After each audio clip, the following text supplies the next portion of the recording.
മുംബൈയിലും പ്രാന്തപ്രദേശങ്ങളിലുമായി ഇതര ഭാഷക്കാരടങ്ങുന്ന ആയിരക്കണക്കിന് ഭക്തജനങ്ങൾ പൊങ്കാല സമർപ്പിച്ചു.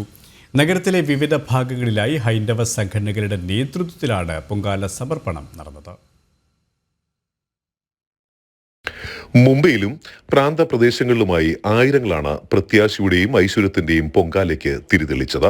നഗരത്തിലെ വിവിധ ഭാഗങ്ങളിലായി വിവിധ ഹൈന്ദവ സംഘടനകളുടെ നേതൃത്വത്തിലാണ് ആറ്റുകാൽ പൊങ്കാലയെ മാതൃകയാക്കി പൊങ്കാല സമർപ്പണം നടന്നത്. ബോറിവേലി, ഗോരേഗാവ്, കല്യാൺ, അംബർനാഥ്, ഡോംബിവേലി, പൻവേൽ കൂടാതെ പൂനെയിലെ വിവിധ ഭാഗങ്ങളുമായി ഇക്കുറിയും പൊങ്കാല മഹോത്സവത്തിന് വലിയ ഭക്തജന തിരക്കാണ് അനുഭവപ്പെട്ടത്. അമ്മയുടെ അനുഗ്രഹമുണ്ട്. അമ്മ തന്നെ വിളിച്ച് എഴുതിപ്പിച്ചതാ.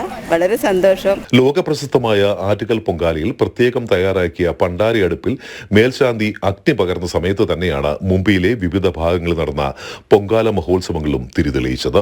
അംബർനാഥ് നവരെ പാർക്കിൽ നടന്ന 15ാമത് പൊങ്കാല മഹോത്സവ ചടങ്ങുകൾക്ക് ശ്രീരാമദാസ് ആശ്രമം മഠാധിപതി ബ്രഹ്മശ്രീ കൃഷ്ണാനന്ദ സരസ്വതി കാർമ്മികത്വം വഹിച്ചു.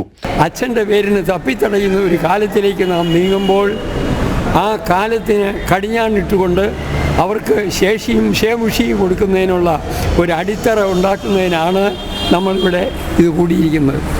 അംബർനാഥിൽ കഴിഞ്ഞ 15 വർഷമായി പൊങ്കാല മഹോത്സവം സംഘടിപ്പിക്കുന്ന SNDP യോഗം പ്രസിഡന്റ് MP അജയ്കുമാർ പറയുന്നത് ഇങ്ങനെ: നമ്മൾക്ക് ഇത്രയും വലിയൊരു മഹോത്സവം അമർനാഥൻ പരിസരത്തും ചെയ്യാൻ പറ്റുന്നുണ്ടല്ലോ എന്നുള്ളൊരു വളരെ സന്തോഷം തോന്നുന്നുണ്ട്. കാരണം പലവർക്കും ആറ്റുകാലിൽ പോകാൻ പറ്റാതെ വിഷമിച്ചിരിക്കുമ്പോഴാണ് നമ്മൾ ഇവിടെ ആറ്റുകാൽ പൊങ്കാല ആരംഭിച്ചത്. മഹാനഗരത്തിലെ മൈതാനങ്ങളെ യാഗശാലയാക്കി മുംബൈയിലും പൊങ്കാല സമർപ്പിച്ചപ്പോൾ ആയിരങ്ങൾക്ക് സായുജ്യമായി. ആറ്റുകാൽ ക്ഷേത്രത്തിൽ പോയി പൊങ്കാലയിടുവാൻ കഴിയാത്ത ഭക്തർക്കാണ് നഗരത്തിൽ സംഘടിപ്പിച്ച പൊങ്കാല മഹോത്സവങ്ങൾ അനുഗ്രഹമാകുന്നത്.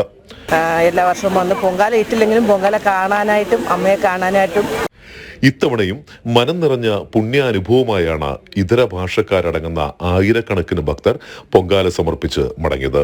റിപ്പോർട്ടർ ജനം, മുംബൈ.